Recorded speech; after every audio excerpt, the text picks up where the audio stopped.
Spectacular goaltending at one end, and a persistence at the other end for Alex Burrows gets Vancouver a 2-0 lead. And it is just the persistence around the puck, winning puck battles, battling for loose pucks. And as a coach, whenever you kill off a penalty, you come back with your big guns, and they come in and do the job. Look at the offensive battles. Burrows, no chance at all for Chris Mason, as Mason's trying desperately. This is what he talked about in this series, and especially against this line, having to look from behind. And he wasn't able to pick up that puck quick enough, was on his knees and not reacting in a manner that he could get across. Great heads-up play by Burrows. But Jim, you go back to Roberto Luongo. That goal and this lead is all because of that man. Burrows from Daniel and Henrik Sedin at 9:46, and the crowd in Vancouver is on its feet. And there's free drinks over in West Vancouver at the Village Tap House that offered this season free drinks every time Burrows scored. They had no idea what they were getting into. Well, they didn't, did they? Well, you just think of so many big moments, and the cross-ice pass, Oshie gets a rocket on it, and Roberto's not able to hold on to it, but his last-ditch effort gets a piece of it. What does Burrows do? Takes a quick peek, sees he has some room, keeps the puck alive, but then comes back to the side of the net. He wants it, tap, tap, and he just takes it hard and banks it in and pays the price at the end. Got buried by a straight arm from Roman Polak, but gladly takes that for the goal that gives Vancouver a 2-0 lead.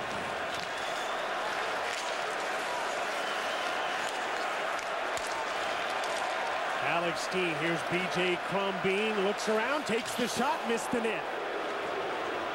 Back quickly the other way, Dimitra. Jay McClellan with a back check, broke up the play and forced the offside. And it's a good thing he did, because Dimitra and Kessler are away. Alex Burrows has the 2-0 goal for Vancouver on Hockey Night in Canada.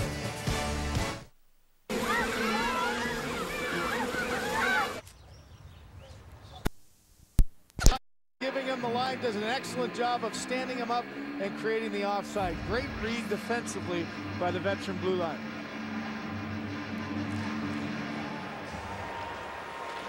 Kevin Bieksa backhands the puck to center. Keith Tkachuk leaves the puck for T.J. Oshie. He stood up, so he has to dump it in. Tkachuk gets in hard against Bieksa. Oshie's there as well. Tkachuk knocked the puck loose, but he couldn't control it, and it's cleared by Mason Raymond, and the penalty killers change up for Vancouver again. And I love the fact that the Vancouver Canucks, despite the lateness of the game, have stayed aggressive. They haven't changed the thing. They've continued to pressure.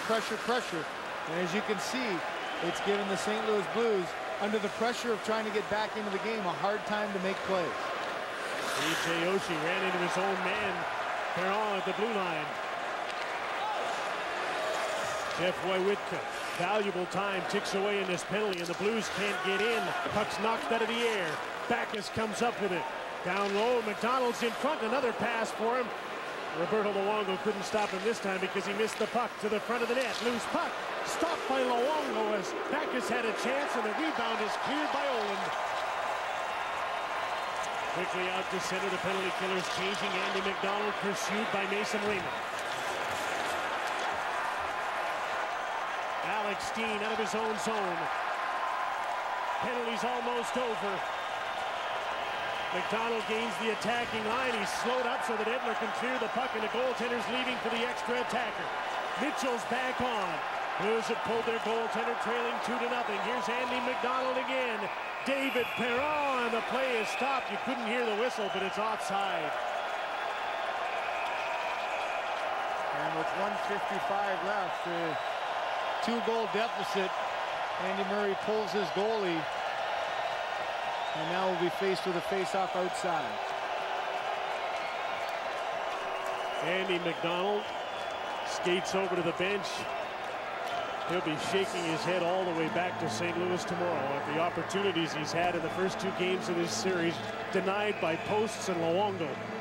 This is a tough decision for Andy Murray, but one that he has to make. He's had to call a timeout because as the play was going, his top guys had played so much, they were dead tired. And he needs McDonald and Boys and Backes.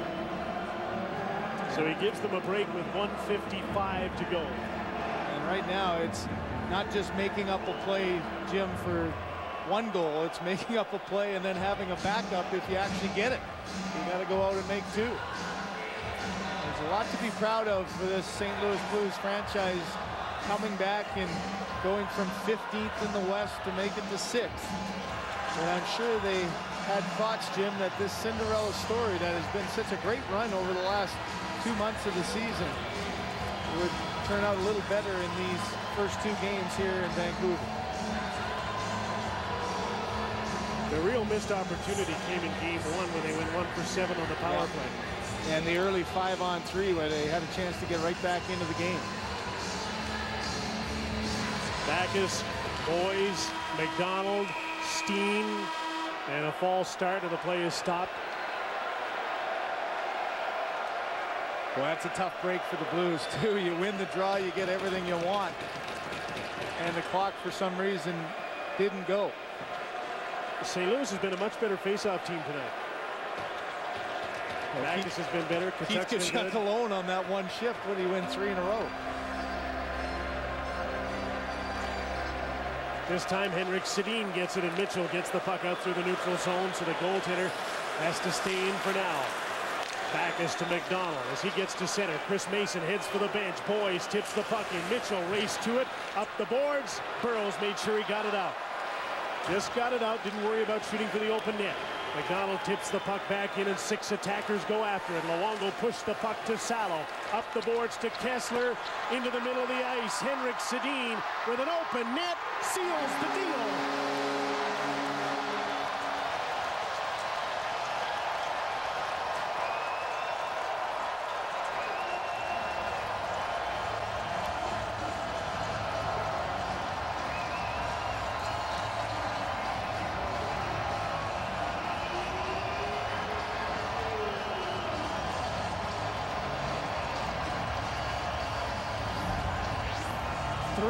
Nothing Vancouver. Good effort along the boards to keep the puck alive. A valiant effort defensively in the gaping wide open net for Henrik Sedin. And he makes sure the bench can let loose a little bit. But you go back to the Burrows goal, Jim. It's not going to be the game winner probably, but it's the biggest one. Big saves by Roberto Luongo, and then go back to the other end and put a huge goal that gave the Vancouver Canucks a little bit of a cushion. Chris Mason's back in. Matt Sundin might have the winning goal tonight. Henrik Sedin gets the goal and makes it 3-0. Matthias Ohlund. The fans standing from the empty net goal stay on their feet.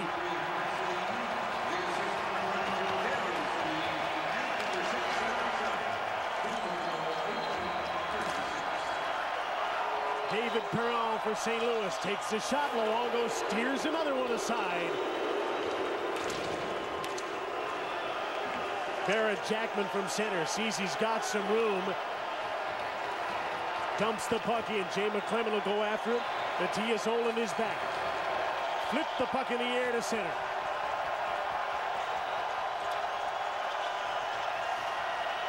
Johnson wants a piece of Perron in the neutral zone. That's what that crowd is. The play's still going. Roman Polak is carrying the puck, and the crowd disperses as Polak moves in with under 10 seconds to go. Pushed off the puck by Kevin Bieksa.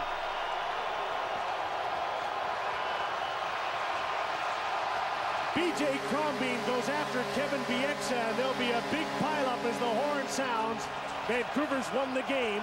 Roberto Luongo has his first ever playoff shutout.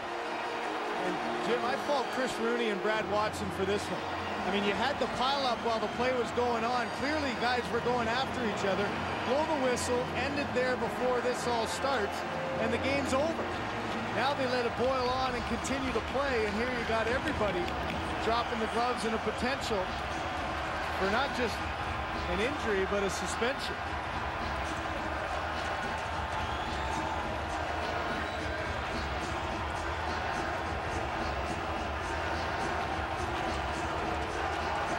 Barrett Jackman stands up finally, it looks like this one's over.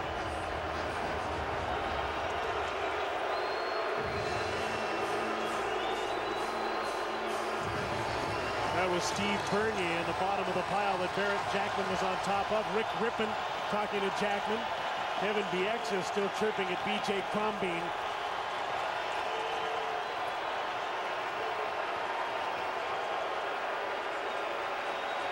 And Rick Rippon and Barrett Jackman won't let this one go. No, this is where you got to be really careful. You don't do anything that puts your team in jeopardy for Game 3. Get off the ice. Vancouver Canucks come with a win. Here comes the captain and Roberto Luongo trying to get everybody back and celebrate his 30-save shutout win. We need everybody in Game 3. Let's get out of here. Roberto Luongo has been spectacular. In his last 5 games, he has 3 shutouts. Andy Murray's mad at the officials here.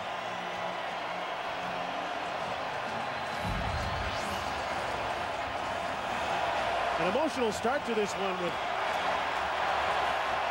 all sorts of hits, great body contact in the early going, and it ends that way. Bieksa tripped up Crombeen, and that's what made him mad.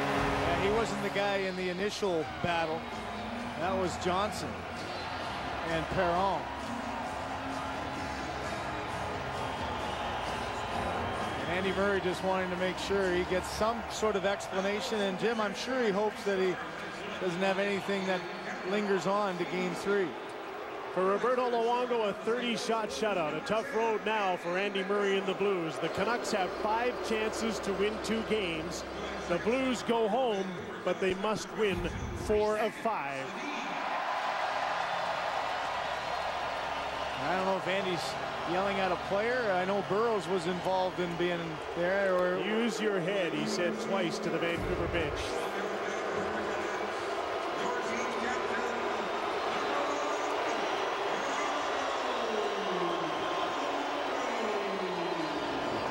This is old hat. He could come out every night here as the first star of the game. He's on a remarkable run. What a start. What a finish. And Vancouver has a 2-0 lead in this Western Conference quarterfinal. Final score 3-0, a shutout for Luongo on Hockey Night in Canada.